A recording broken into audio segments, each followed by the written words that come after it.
Në traditën e shqiptarit është kur të vjen edhe i huajit e dera me hap derën dhe A është Hamza i autorizuar nga PDK që me bisedu për koalicionet të mundshme e para dhe e dyta, a ko gjasa që në ndonjëherë nga këto ditë kemi me ju pas bashku me Albin Kurtin të hinë kuvende edhe me formu qeverisë bashku me juve? e para unë besoj që zoti Hamza ka qenë shumë i qartë dhe e ka treguar fiks ashtu siç ka ndodhur.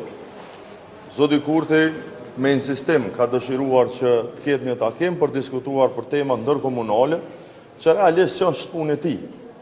Por në një situatë kur ai vërtet smerret me asnjë temë në interes qytetarëve, është i mirë për të bërë show e propagandë.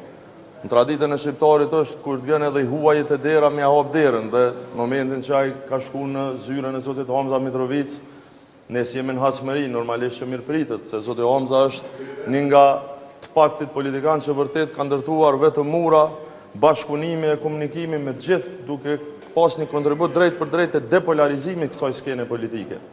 Kështu që është e vërtet as që është pritur, e as që kemi dëshirë, e as që është diskutuar për çfarë do çështje që ndërlidhet me zhvillimet nacionale, pra dhe me krizën politike, as më pak me ndonjë koalicion të mundshëm. Kështu që jo, nuk do të më shohësh me zotin Kurti duke hyrë në kuvend për të bërë koalicion. Ne kemi bërë qartë një gjatë tillë, ati i takon që ta zhbllokoj kuvendin, sepse i takon që ta propozoj një kandidat që mund ta marrë shumicën e votave të deputetëve, me qenë se s'ka arritur që të krijojë shumicë parlamentare.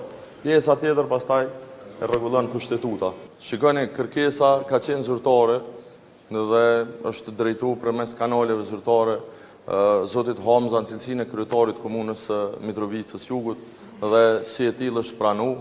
Tash me thonë drejtën, ka i kanë ronë, s'kom qenë aty se nuk kam autoritet në pushtetin lokal. Po.